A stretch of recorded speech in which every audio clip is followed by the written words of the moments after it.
Bonjour à tous, j'espère que vous allez bien et que vous passez tous une belle journée. Je voulais faire une courte vidéo sur YouTube de nouveau pour parler ici, eh bien déjà pour faire une petite mise à jour par rapport aux énergies parce que ces 2-3 dernières semaines ont été hyper mouvementées. Là maintenant on revient tout doucement vers des énergies plus calmes, plus sereines, douces. Et profiter de ces énergies où pour l'instant on se retrouve en fait après avoir eu 15 jours, 3 semaines hyper intenses. On se retrouve à un moment plus calme. Alors ça dépend toujours des personnes, hein. C'est pas tout le monde en même temps, que ce soit clair. Il y a des personnes qui ont commencé à 3 semaines à avoir un moment vraiment difficile. Il y en a qui ont commencé la semaine dernière. Donc là on commence un peu tous à être dans une situation plus calme, où s'il y avait des maladies, eh bien les virus sont partis. S'il y avait des crises, que ce soit de couple, que ce soit familiales, familiaux, non, des crises familiales, je vais y arriver, des crises entre personnes en général, professionnelles, eh bien là on rentre vraiment plus dans dans, voilà, dans une situation plus calme, où on commence à se dire, eh bien voilà, les choses ont été dites, les choses se sont passées comme elles se sont passées, et là maintenant j'aimerais aller vers beaucoup plus de sérénité dans la relation. Pour l'instant, on est en fait, si vous voulez, dans des énergies de transition. C'est-à-dire que pendant la crise, on savait ce dont on n'avait plus envie. Pendant la crise, alors que ce soit la maladie, que ce soit des disputes, etc., crise professionnelle, des situations professionnelles vraiment difficiles, ou financières aussi par exemple, on savait ce qu'on souhaitait terminer. On a compris grâce à ces crises ce qui n'était plus ok pour nous de garder, pour chacun d'entre nous, de garder, et qu'on était prêt à faire partir pour aller vers cette nouvelle version de soi-même. Néanmoins, comme on est là actuellement dans une période de transition, on est un peu dans le flou. C'est-à-dire que certaines personnes commencent de nouvelles formations, mais elles ne savent pas encore comment elles vont la mettre à profit professionnellement. Des couples sont arrêtés de se disputer, mais ils ne savent pas encore quelles vont être les nouvelles bases de leur relation. Ça peut être quoi d'autre? Un nouveau travail qui va commencer. Qu'est-ce qu'il y a d'autre comme exemple autour de moi? Le deuil aussi qui a commencé de ce qui était bon à faire partir. Ça peut être une obsession, ça peut être un projet finalement qui n'aboutit pas pour x, y raison.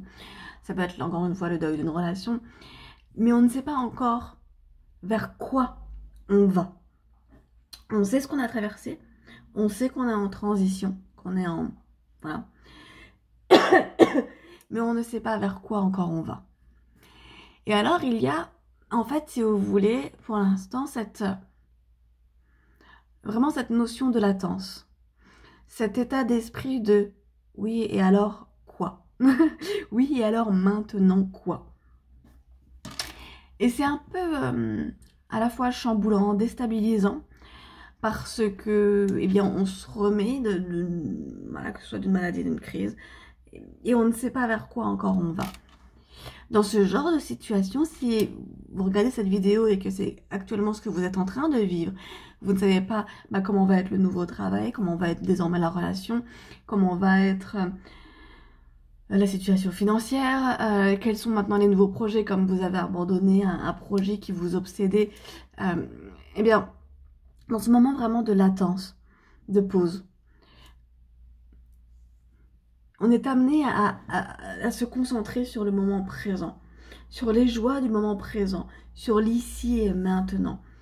Et ce n'est pas du tout facile parce que c'est pas comme ça qu'on a été élevé, c'est pas comme ça que la société fonctionne. On ne sait plus, malgré tous les livres, malgré tout ce qu'on peut voir en conseil sur YouTube ou autre, hein, peu importe, on ne sait plus vivre dans le moment présent. Dans le moment présent du aujourd'hui, je sais que c'est comme ça. Et comment ça va être plus tard? Eh bien, en fait, c'est ok, je verrai. Quand j'ai commencé à ouvrir mes clairsens, ma médiumnité, je voulais énormément prédire l'avenir, savoir ce qui allait se passer pour ma famille, pour les membres de ma famille plus élargie, pour moi, etc. Il y avait une frustration, parce qu'il y a des personnes qui savent très bien le faire, et qui sont vraiment très douées. Et il y en a d'autres, et généralement ce sont des personnes qui sont beaucoup dans le contrôle, qui n'y arrivent pas. Ou alors des choses qui sont prédites et qui ne viennent pas. Je pense sincèrement que les personnes qui font de la voyance, de la cartomancie, tarologie, ont cette capacité de voir l'avenir. Je pense qu'il y a des personnes qui sont vraiment capables de le faire. Moi, je sais que parfois c'est compliqué pour moi, parce que l'univers a voulu me faire comprendre que tant que j'étais dans le contrôle de vouloir savoir exactement ce qui allait arriver, j'allais pas recevoir les bonnes informations. Donc j'ai vraiment fait un pas en arrière par rapport à ça, que ce soit dans ma pratique thérapeutique, dans mes formations, dans la vie privée de tous les jours. J'ai fait un pas en arrière par rapport à ça, parce que un jour j'y arriverai, mais pour l'instant c'est pas le moment. Et vient du coup le sujet de la prédiction de l'avenir. Parce que je me suis beaucoup posé la question ces dernières semaines, derniers mois même, suite à une expérience privée où on me disait ça va venir, tu vas voir, ça va venir, c'est pour maintenant, etc., etc. Et en fait, c'est jamais arrivé, et je pense que ça n'arriverait même jamais. Et cette expérience m'a fait vraiment beaucoup de mal, m'a vraiment beaucoup blessée. Et pas de rancune, aucune rancune, vraiment, parce que c'était aussi une expérience qui était intéressante, sur laquelle j'ai vraiment beaucoup appris. Et surtout, j'ai appris que, encore plus, la notion d'avenir par rapport à l'univers. Alors, je vais vous l'expliquer ici, parce que justement, je parlais vraiment du sujet de prédiction dans le domaine de la médiumnité. Parce que, comme on nous demande actuellement d'être vraiment dans le moment présent, d'être vraiment dans l'ici et maintenant, on nous demande surtout, en fait, de lâcher, de faire confiance et d'avoir foi. Parce que tout va bien se passer. Tout va vraiment bien se passer. Et tout dépend aussi de notre comportement par rapport à ce que nous vivons au quotidien. Mais si on est dans le contrôle, dans le... Alors ça, il va se passer, et puis après, il va se passer ça, et puis ensuite ça, mais alors là, je sais pas trop comment exactement. Voilà. On est dans le contrôle. Et on est surtout dans les... Et on est aussi, pas surtout, on est aussi dans l'ego. Dans l'ego du moi je sais. Moi je sais ce qui va arriver. Moi je sais que il va se passer ça, ça et ça. Et forcément quand on est dans l'ego, on veut dire aux autres, il va se passer ça, ça et ça. Il y a un truc que j'ai remarqué par rapport à mes prédictions. Maintenant je les dis plus quand je ressens des choses. Et c'est maintenant que je les dis plus, c'est maintenant qu'elles se passent. Parce que je les ressens avec le cœur. Parce que je les ressens plus avec l'ego du hey, tu vois, moi j'ai des capacités médiumniques, j'arrive à voir le futur. Et en fait, quand on est dans cette position de tu vas voir ça va arriver, et que tu es dans l'ego, et qu'on est dans l'ego, on n'est pas dans l'emplacement du cœur. Donc, être dans les prédictions, dans la médiumnité, mais prédictive plus, parce qu'il y a différentes médiumnités, il faut vraiment être sûr d'être bien ancré et de le faire dans l'emplacement du cœur. De capter les informations et de dire les informations à l'emplacement du cœur. Et ça, c'est pas amené à tout le monde. Et pour les personnes, parce que je sais que je connais beaucoup de personnes qui vont voir justement des voyantes, tarologues, cartomancie. Avant, je le faisais aussi, maintenant j'ai arrêté. Parce que c'est un moyen de se rassurer. C'est un moyen de se rassurer, telle personne m'a dit que ça allait arriver, alors c'est bon. Mais en fait, on n'est jamais réellement rassuré tant que le fait n'est pas là. Vous voyez, tant que l'événement, l'expérience n'est pas arrivée. Donc on a une partie de nous qui est dans l'espoir de « Ah oui, ça je veux que ça vienne, ah oui, oui, oui, de toute façon, un tel l'a dit, et puis aussi un tel l'a dit, alors forcément ça peut que arriver. »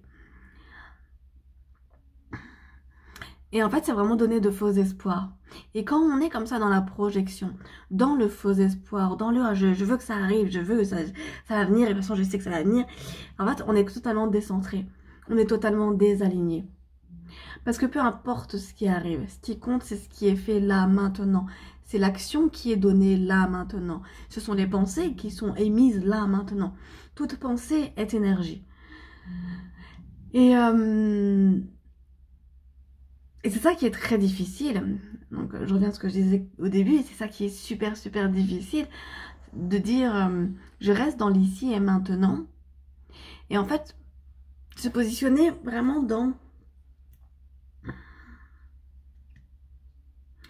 son intériorité, dans son être vraiment, dans qui on est.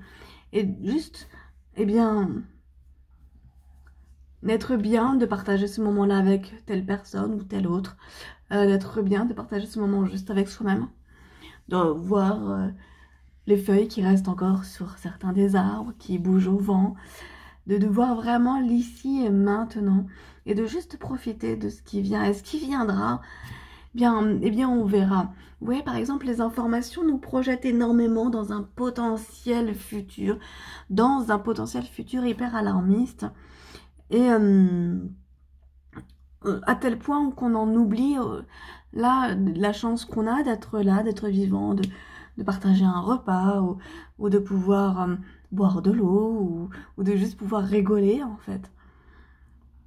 Et c'est ça finalement qui est le plus important quand on réfléchit bien.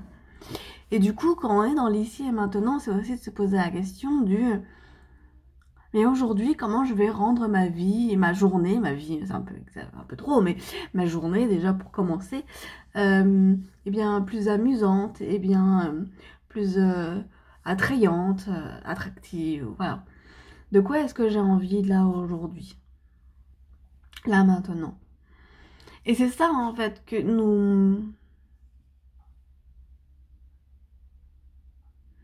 ce que nous demande l'univers, oui et non, enfin, ce qu'on expérimente actuellement dans ce moment un peu de latence, où on reçoit plein d'informations un peu partout, où on sent qu'il y a plusieurs petites choses qui sont en train de bouger, qu'il y a des modifications qui sont en train de se faire, qu'il y a des modifications qui commencent déjà à l'intérieur de soi, et on sent qu'il y a des trucs qui vont venir, mais on ne sait pas absolument pas quoi.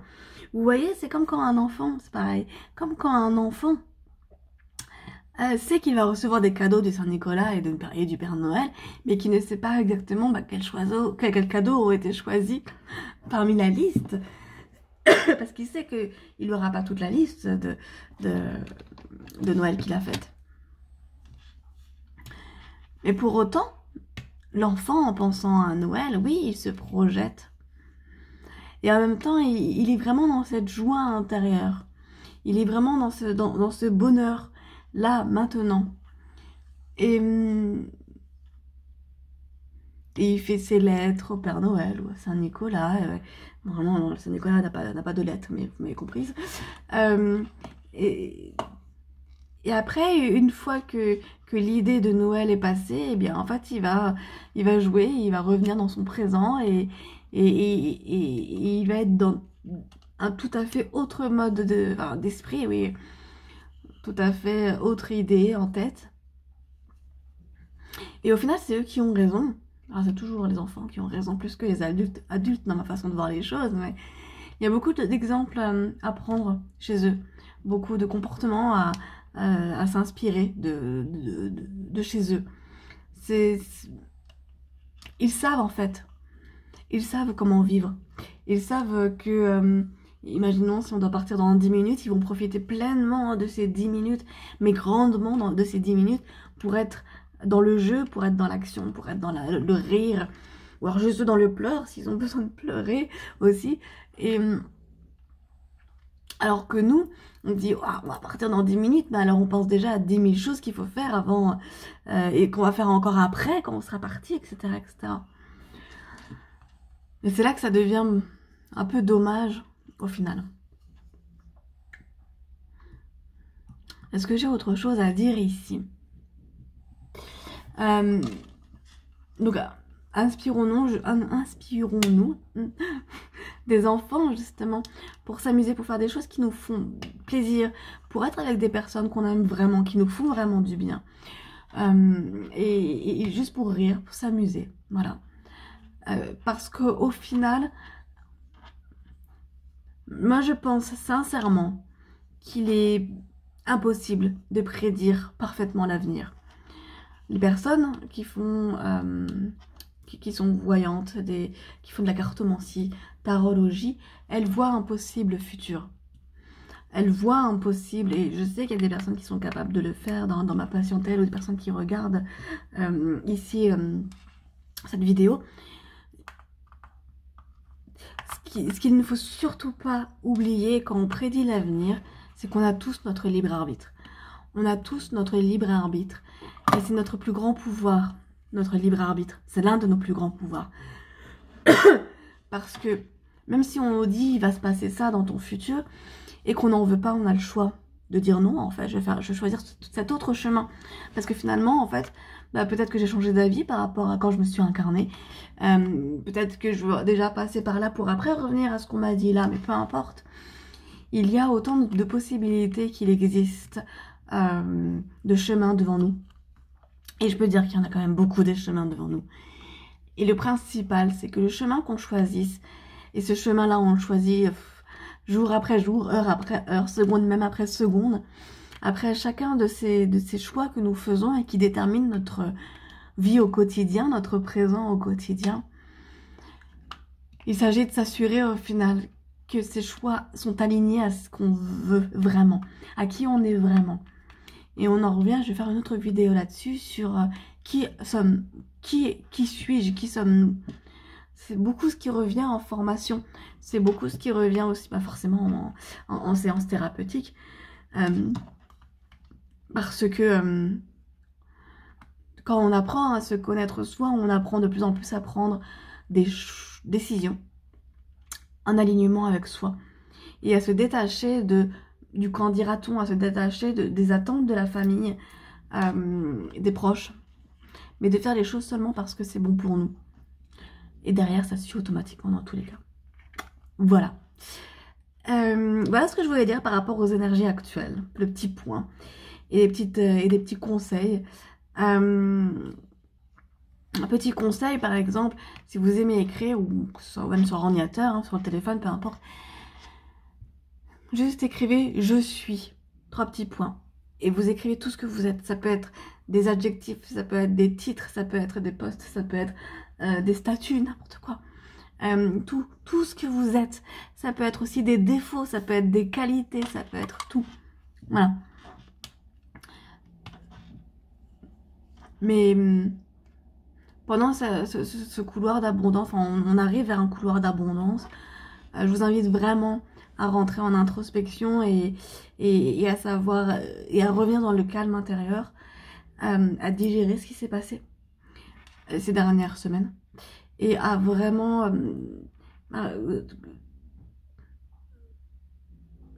connaître qui vous êtes, vous, pour vous-même.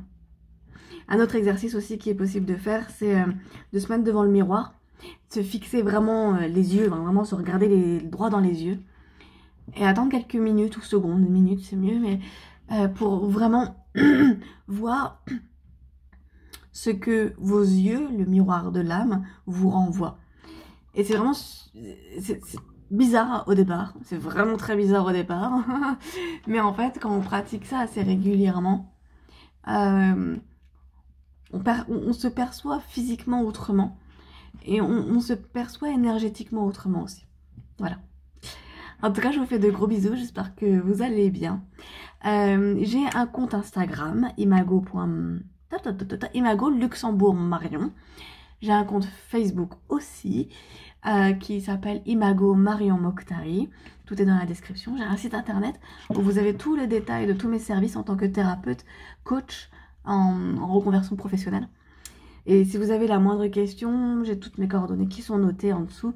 Je reste toujours disponible pour répondre à des questions. Je vous fais des bisous et je vous dis à très vite. Bisous, ciao.